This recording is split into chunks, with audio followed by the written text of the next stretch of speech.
I think One Nation's been the only consistent political party for the last 20 years. They're not talking about you. Alright, well let me tell you, One Nation is talking about you. It's like the media's run away from One Nation. They're too scared to ask us any questions, mainly because we're straight talkers and we've got the answers. This is like a call to arms. You guys need to start making the real decisions and who you're going to vote for. Hi, I'm Adam Zara and we're the ex-candidates. I have Stephen Tripp and Rebecca Thompson at West Mayfield for the wind down of the federal election for One Nation New South Wales 2022. Stephen, what are you hoping to achieve at this conference this next few days? Well, I think it's just important to let everyone know that we're not giving up and we're going to keep going and we're going to keep fighting and we're going to move forward because there's a lot of issues facing Australia and New South Wales that we need to address and we need to be a voice of the people. So this is why we're here. Absolutely, working in the background just to make sure that we can get well prepared for the next election. The next election is going to be a state election and we want to hit the ground running as fast as we can. Rebecca, what are you hoping to achieve over the next few days at the conference? Just to get together, discuss ideas, learn from things we could have done better and work towards having a strong campaign moving forward into the state election and just to grow and only make One Nation stronger moving into the future. Excellent. Well, we'll see how we go at the conference. We're going to hopefully interview a few people while we are here and we're looking forward to bringing back the future of Australia and bring back Australian values. So we're with Richard Orchard, who ran for the seat of Riverina for the last federal election. And I'm here today to ask some questions. So with the fuel prices at the moment, and we're set to have the excise lifted in September, what do you think moving forward is the best thing to implement? Well, none of this stuff was a surprise, and every week or every month that we've had in recent history. And this is going to be a pattern every week or every month going into the future. There's going to be a new crisis of supply or security. The fact that the Russians invaded the Ukrainians and that's thrown things into a crazy world. The thing is, what happens when China invades Taiwan and then we put sanctions on China and then China puts sanctions on us and we find that, your medication that you use for a particular, illness is made in one factory that's not only COVID lockdown in China, but then they don't want to give it to us, So we often talk about things like bringing back manufacturing. On the one hand, all the people that folks refer to as the good guys of past politics, like Hawke, Keating, and Howard. The real patriarchs of those parties in the 80s and 90s. They were all giving manufacturing away to the lowest possible, the lowest quote. You had to have a level playing field. That was a buzzword, and you had to have productivity and and competition by basically using slave labour in developing countries, which still happens. So the problem was that we stripped all of our manufacturing capacity away based on it's got to be done on the lowest. We're talking productivity, competition, level playing field, and that was the neocons buzzwords. It's like now there's different buzzwords about climate change and a whole heap of other stuff, which is a thing of the time. The fact is, though, that balancing the productivity and the competition against strategic security of supply, that's never been done. So stuff like our petrol, we've probably got, we do have enormous oil deposits in Australia that have not been invested in because Teal independents keep getting elected on, we'll get rid of fossil fuels. The thing is, today I'm going to drive home in a car that uses fossil fuels at $2.35 a litre. 93% of our petrol is imported, finished product from somewhere like Indonesia or Singapore. So all you have to do is park a submarine in the supply line and suddenly you don't have petrol at all. So my friend Angus, the former energy minister, was congratulating himself that he managed to get agreement from the two remaining refiners not to close down until 2027. So that's when we get to 100% import. So to me, that's one of those ticking time bombs. So when you need fuel to grow food, to move food from the warehouse to the supermarket so that you can actually go and buy food to stay alive, there are absolutely things that you can't mess up, and it's things like electricity, because water doesn't work, the sewers don't work when electricity fails. You know, you get mightily cold, you can't do work. There's that thing about starve to death if you run out of fuel. So energy, food, medication, those are at the top of our list of things that are absolutely not negotiable, what you have to secure. All of these governments have been asleep at the wheel. The reason that we have an energy crisis is because of who was, I don't want to go there, but, who has been controlling the policy on where do you get your energy from? Where do you get your food from? Is that secure? Like, investment. Everyone wants to invest in renewable energy, and I don't want to get into the whole thing about, what's better. The fact is that they only just woke up to the fact that when you got an ideological push to buy renewable power from unreliable sources, because they're up and down, the wind cannot blow, the sun cannot shine at night, you have to have 100% backup from the old stuff. But when they actually had a policy of actively discouraging and the previous suppliers to keep doing their thing. So, you might have heard this thing that Albo finally woke up to the fact that you need a supply charge? No, availability charge. So you need to keep the power station open. Even if you don't like it, it's got to be open for the day that you need it, And you can't charge that out at power per megawatt that it produces. You've got to pay for it. It's like, okay, well, that desalination plant that everyone says, you didn't need that, well, one day you will. You've got to pay to keep that open. Otherwise, it'll fall into rack and ruin and die. So you've got to do that stuff. But the other thing is, going back to that thing about oil versus electricity or whatever, everyone, there's going to be people that want to buy electric cars.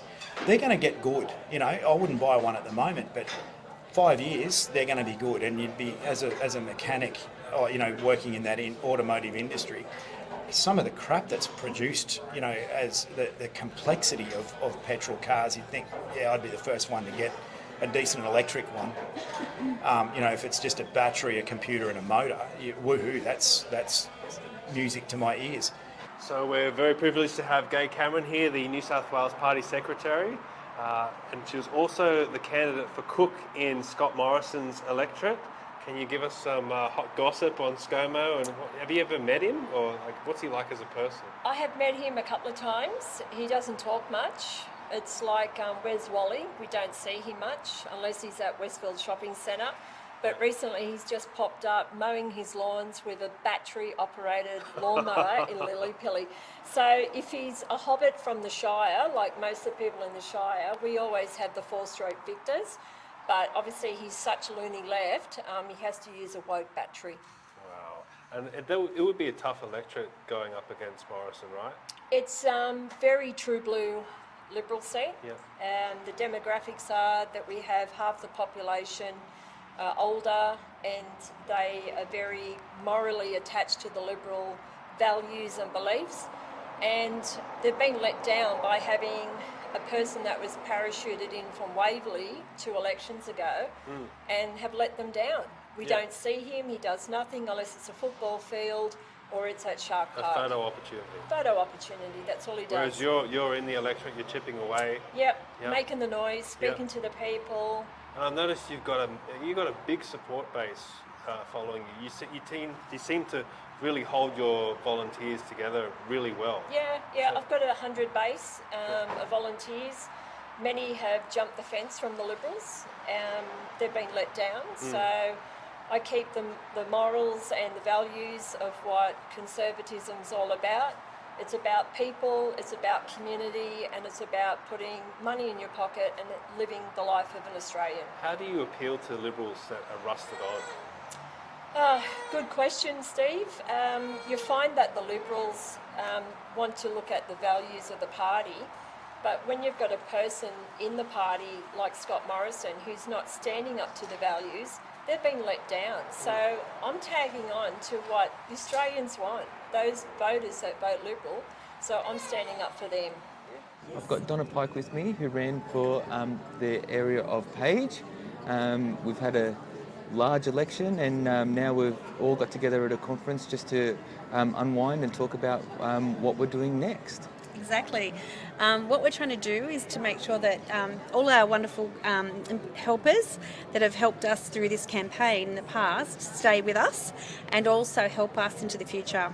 So we have obviously a state election coming up, and One Nation needs to be out there again in force. And so the people that have given us the opportunity, supported us and come around us as that base, core of people, we'd like to try and work out how to keep them in contact and collaborate, with other groups and make them realise how important they are. We need to engage with the youth. So we're looking at, if you're young and you're wanting to look at politics, don't think that that's out of your touch or out of your realm. I want to entice the youth of our country, not to disregard politics, because I think that's what they're doing, and I think they just go whatever and it'll be right mate sort of thing attitude, and they're just busy, and but they really need to turn and change. And I think if something doesn't catch them in the first 20 seconds, they're like over it because the internet's given them instant information, instant everything. So if they don't get something instant, they don't sometimes research as much.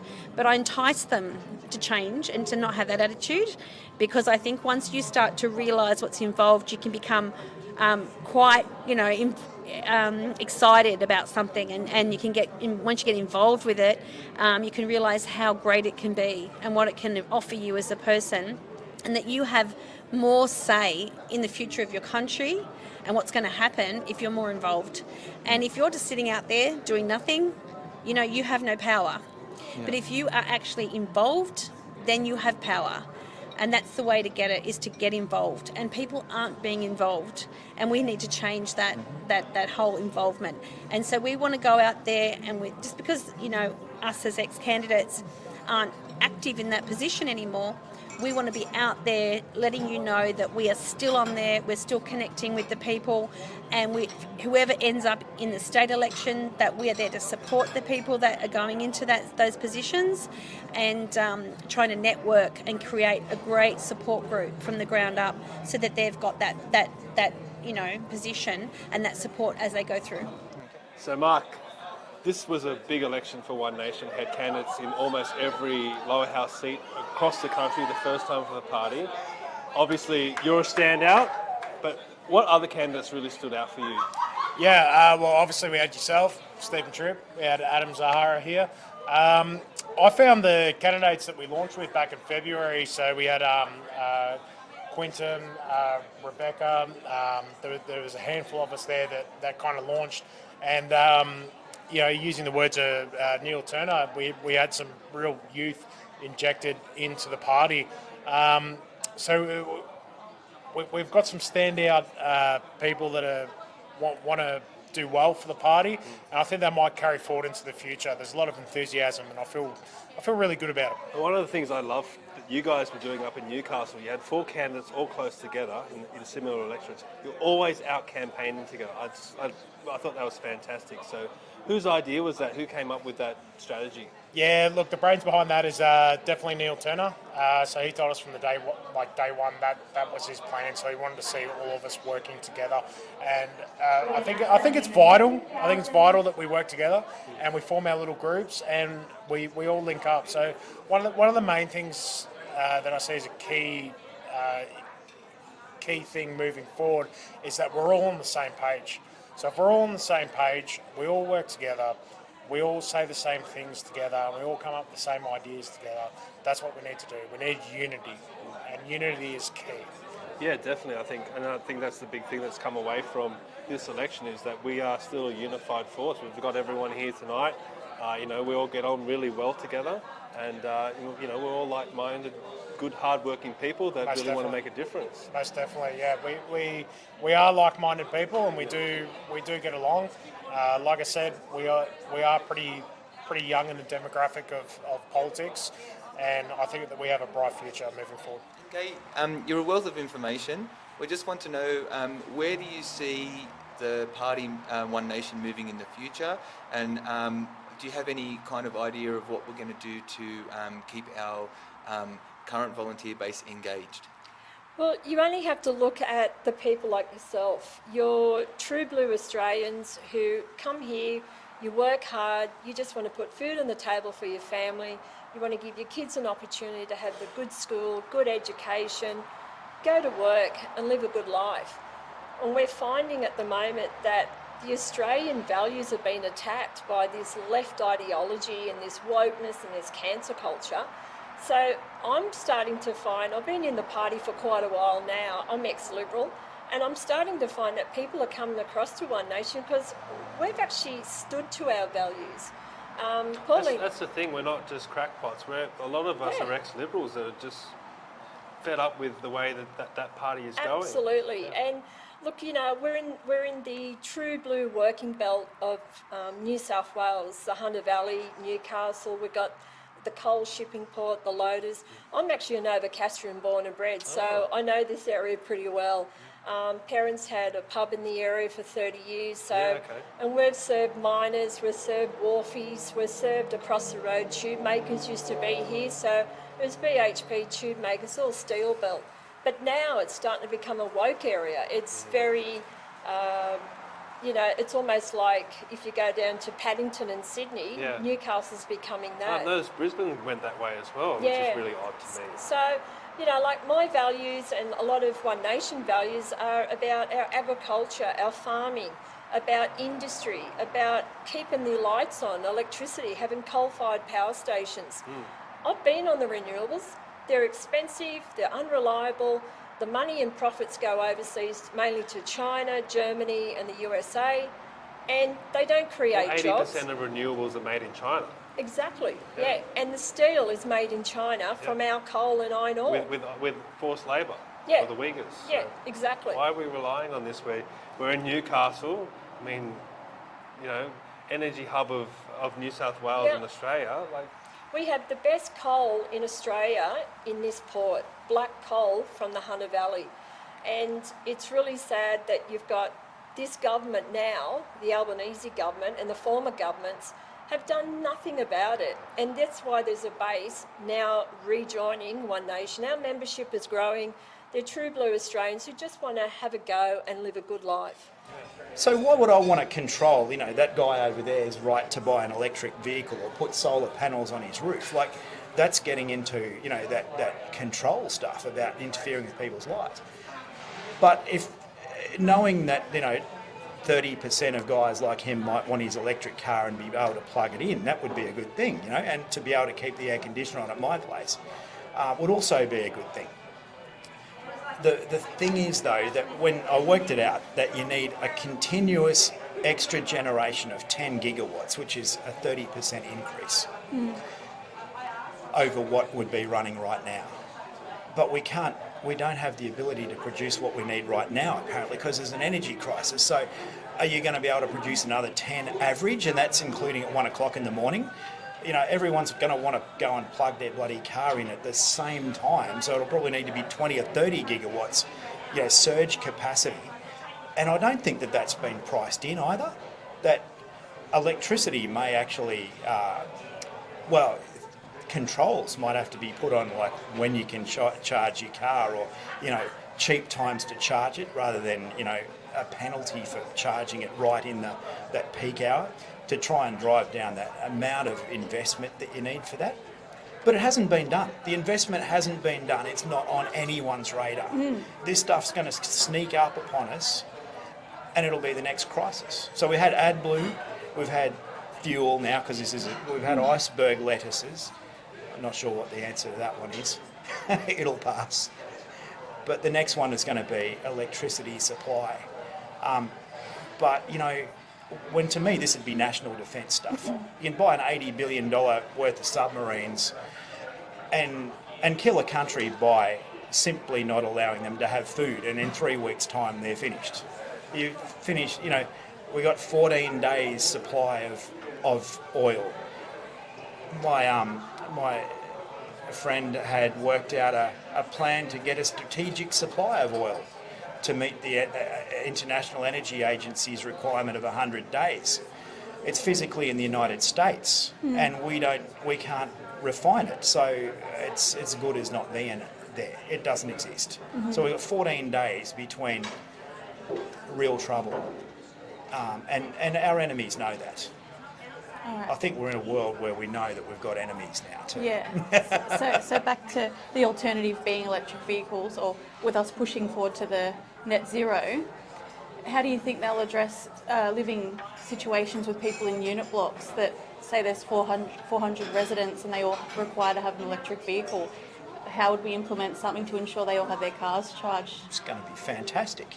Yeah. But the other thing is, I say that sarcastically, but you imagine if you had to double the entire electricity grid to carry the amount of power to charge these things, like when 70% of vehicles and all the trucks are electric, and you've got a 1 megawatt charger, and you think, okay, you need 1,000 of them to make a gigawatt. So if you charge 30,000 cars at the same time out of a fleet of 12, 15 million, 30,000 just at once, that's 30 gigawatts. That's everything that the system it can generate. And when blackout starts at 35 gigawatts is when the grid melts down. That's what, when Victoria is always the one to fail first. Yeah. So it can't be done at the moment. The people are going to realise that they voted in, a party that's not going to fulfil them. Yeah. They're going to see this mass exodus of the voters that they did get, wanting again to change because they're not going to get, their food's going up, their petrol's going up. They're talking about putting masks back on you in indoor areas again, mandates. All these things could re-change again. Yeah. We don't know whether they're coming or going. There's no policy. There's no consistency. There's no science. Everyone's got different opinions and different, ideas and scientific reports, and everyone's confused. And you just need something where you can know where you're going, and where you're heading, and you need consistency in your life, and you need stability in your life, and we have none of that. Donna, do you find that you feel that a lot of the policies and promises that were made by the current government now, do you think that they've backtracked on a lot of those and they're not going to be able to fulfill them? They already have. Yeah, the promises were more like empty promises, weren't they, at the start? Yeah, and that's what they do every time. Yeah. They go, well, sell, and everyone votes in, and they fall for it every time. They're going to do this for us and that for us. And as soon as they get in, it's a disaster. Yeah. It's a train wreck. And then we've got to pick up the train wreck. Mm-hmm. And these minor parties that they should have voted for are now left in the situation where we're now still got to fight the hard fight. They've cut the support down in the to from 1 to 4, from 4 to 1. Yeah. They make it harder and harder for these parties financially, physically. I mean, I don't know if you know, but all the One Nation candidates, we were not financially, given any money. We had to run with our own money because there's just not enough funding in our parties. That's correct. And people think that, people out in the community think that we just get all this money, or that the party gets a lot of money. Right. But they don't. And they run on your donations, and that's why they're always looking for ideas on how to run campaigns, or meetings to get donations. We paid for our shirts, our caps, the UAP, 10 grand, and you had to obviously get the money, then claim it back. But hundreds and hundreds of Chinese shirts and caps, and then you connected straight away to that group, thinking I've got a cap, I've got a shirt, I better go for them. It's sort of like a psychological connection, and that got happened a bit earlier. Yeah. But the thing is, you've got to look deeper than that. You've got to look deeper because there's more to it than just a shirt. There's more to it than a cap, And if you're sold at a cap or a shirt, there's a problem. You need to look at the party. You need to look at the strength behind the party, the people that are there, the passion. You need to look at the policy. You need to look at the future. And the future of what this government's just given you is what's happening now, which is disaster. Yeah, that's right. And then you go and give $100 million to Ukraine, when there's people that are still haven't got money from the fires Well, and or the floods they're in still living in Lismore, or the shanty floods homes. in shanties and caravans, Yeah. or the floods in here down, like in Newcastle coming down. Yeah. What do these people do? They're Australians. They're the Yes. people in our country. We've got people that don't have jobs. We've got people that, for mandates haven't had employment for months and months and months, for years, some of them. And they're still not, well, just recently, the teachers have been saying, we need more money. It's not about the money. It's about the fact that they're teaching double the classes because they don't have the teachers. That's right. Because half of them left because of the mandates and the vaccines. So they need them to go back to work. That's right. And they can't go pay their mortgages. They can't feed their children. So, that's psychological blackmail of saying if you don't do what we tell you to do, you're going to lose your job. That's right. That's disgusting in this country, in this day and age. That's wrong. And I think in Australia being such a strong country, Yes. we should actually look after ourselves first. We're not saying not to give foreign aid, but to promise $100 million to another country when we have so many problems in our own backyard and we have so many Australians, tax-paying Australians, who have worked hard for the country that's and right. believe the It's our country, money that's going and we're there. giving it away when we're left on the street or left homeless. I think that's right. where the line does need to be drawn. Yeah. And Yeah, you're right. If we didn't have homeless that's right. ourselves, if we were helping our people, then heads, okay, we'll do this. But the thing is, we have got less money going to those people than ever before in our own country. We had more support for homelessness. I mean, I addressed homelessness myself and my daughter, who did an engineering science degree. She did a brochure. We did a full presentation to Coff City Council on homelessness, probably 7 years ago. Massive, saying step up. Yeah. We wanted our council to step up and become the first council to address it, in a big way. They sort of did a few things, but not as much as we'd liked. And they did Pete's Place and a few, and they did help, but not in a bigger way. But we made it a very focal thing, like we're not letting you get away with disregarding these people, because there's still hundreds of them living at the back of the neighbourhood centre in shanties or in tents to this day. Yeah. And there are people now let me just say this, people's mortgages, you've been paying $600 a month, it's now going to go to $1,200 a month, it's going to go up to whatever. How are you going to feed yourself? How are you going to put petrol in the car? Even if you want to go to work. So what's going to happen then? It's okay if you've got money in your pocket, if you've got a little bit of retirement fund, or if you've got money to, put away. But if you haven't and you're living week to week, that is scary stuff. If you've got 3 or 4 children, that is scary. And then if you then can't afford that mortgage, the rental, there's none. There's no rentals. No, that's right. So you're out. I'm an ex-real estate agent as well, so I don't know if people know my background, but I won the Coffs Environment Award. I'm the person that first person to ever come up with separate bin recycling. Okay. So I won the award from the local mayor, and I got the Environment Award for recycling. So my idea became the green, red and yellow bin system. So you're to blame for the 3 bins. It's true. It is true. What night do I have to put this bin out on, and what night do I have to put that out on? But I mean, the thing is what this is, and this is why I want to bring this up, because here I am as a One Nation candidate, but I won the Coffs Environment Award, Yeah. So people go, oh, but wouldn't you be a greenie? And I'm like, there you go, okay? So the thing is some of this climate stuff science-backed? Is it?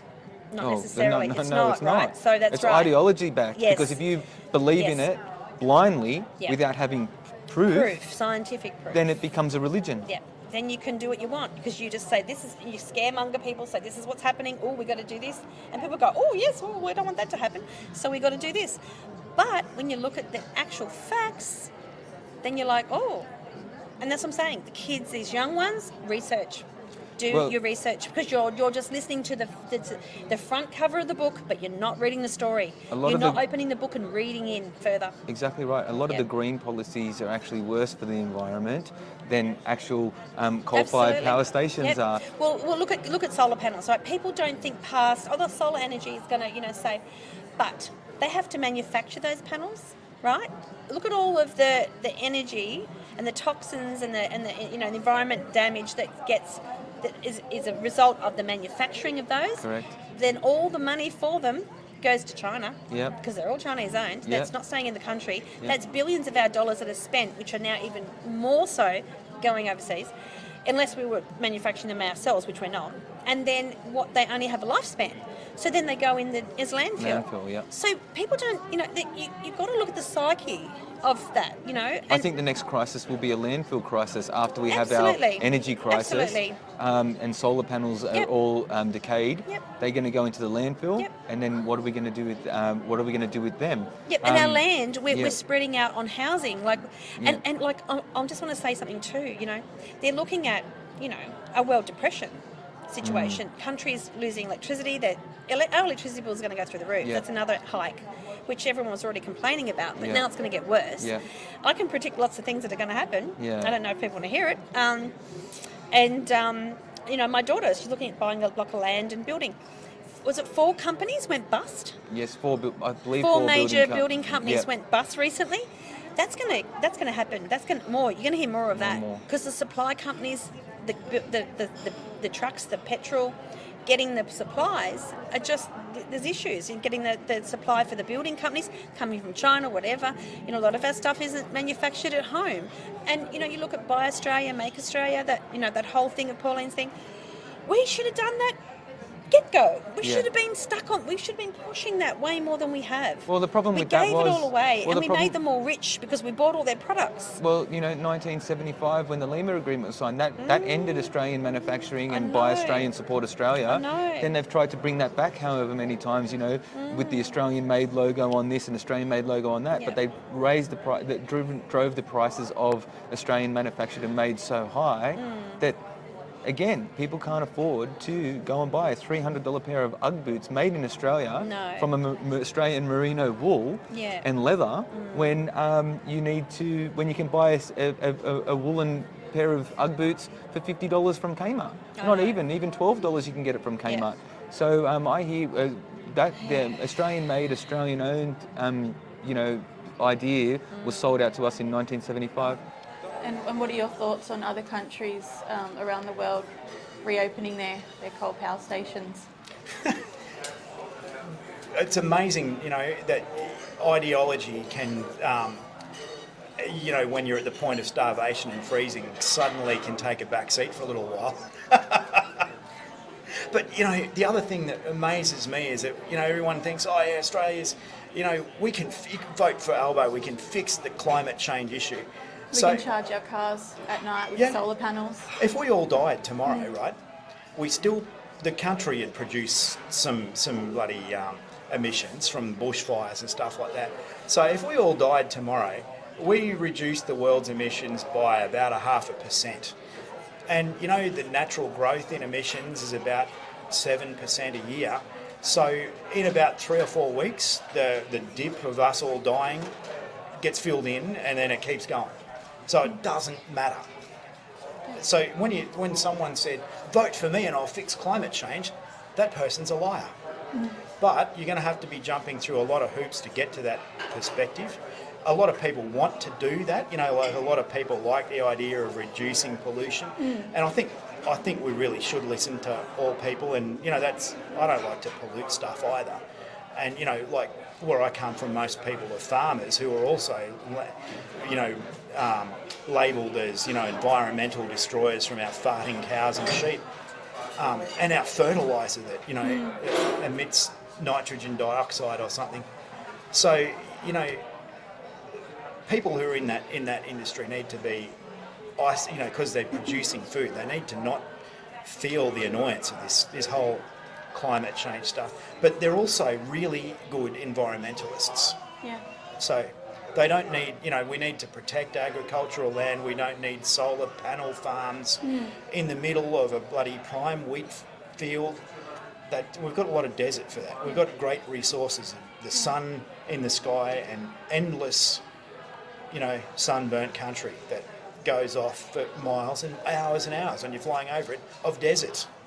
So with the New South Wales state election coming up, if you intended to run and were successful, what would be the number one thing you'd be looking to put forward in your campaign?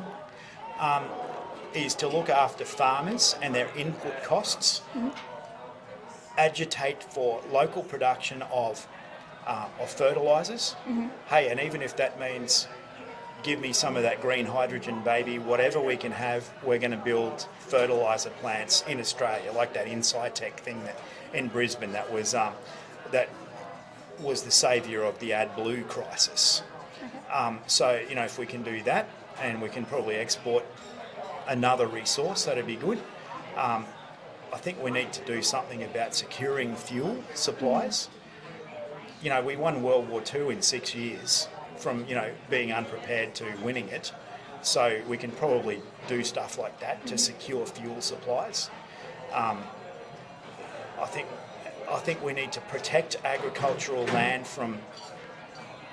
as a resource. There should be an Agricultural Land Protection Act that then seeks to untangle agricultural land from native title legislation, native vegetation legislation, which was all about John Howard attempting to influence climate policy at the expense of food production. We need to also stop people from building solar farms on prime wheat paddocks in the Cootamundra and Riverina districts. So what are the main issues for the state election in Newcastle?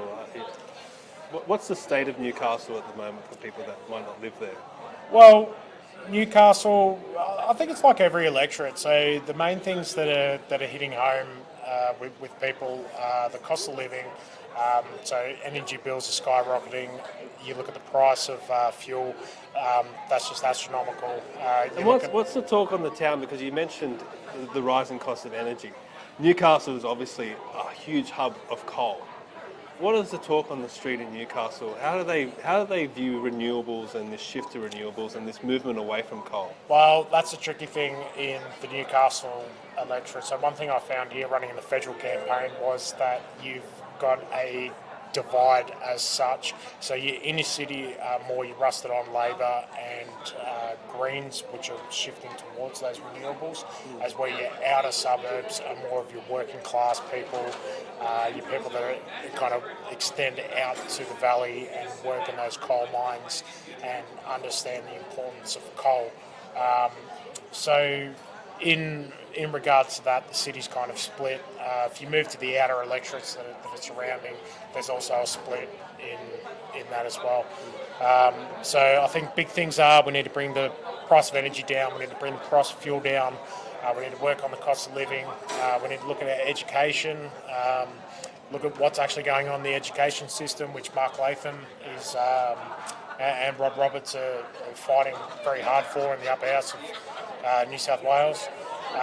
We need to focus on what our children have been taught. We need to look at our healthcare system, make sure people are getting the care that they need. And especially in Newcastle, you mentioned all the coal workers. What are they going to do once the coal plants are shut down? What do they do for work? Well, apparently there's jobs for them in the renewable sector. Doing what? I don't believe it, but I don't know. Pressing some buttons on a computer, I guess. But it's hard to say. Look, at the end of the day, like, coal is not going to go anywhere. All you have to do is look at what's happening in Europe, look at what's happening in Germany. They're mothballing coal-fired power stations just so they can get the energy to their people at an affordable price. The only difference is here we blow them up. They actually keep them. Well, that's it. So Australia's decommissioning our coal-fired power plants at an alarmed rate. Meanwhile, the rest of the world is just switching them back on, or they're building more. So we're going back to the Stone Ages. Meanwhile, other nations are advancing forward. Yeah. Well, hopefully we can keep our coal industry intact, and especially if big men like you run for the state election, maybe we can make that happen. Well, one of the hats I like wearing with pride is "Make coal great again." Yeah. And that's what we need to do. Yeah, definitely. Make coal great again. Donna, you're a wealth of information. Just on the last topic here, you have a website that you're building on.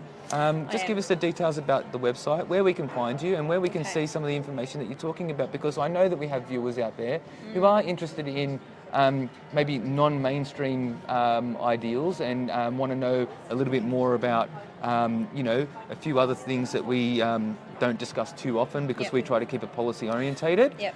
Well, this is a website. It's not like I say, it's not a One Nation No, aligned you're right. at all. Yep. It's not anything aligned, No. to be honest. It's actually just an area where people can go and research, and there'll be Yep. stuff that people might go, oh, that's conspiracy theory, or that's not, or oh, I'm interested in that, or I'm not interested in that.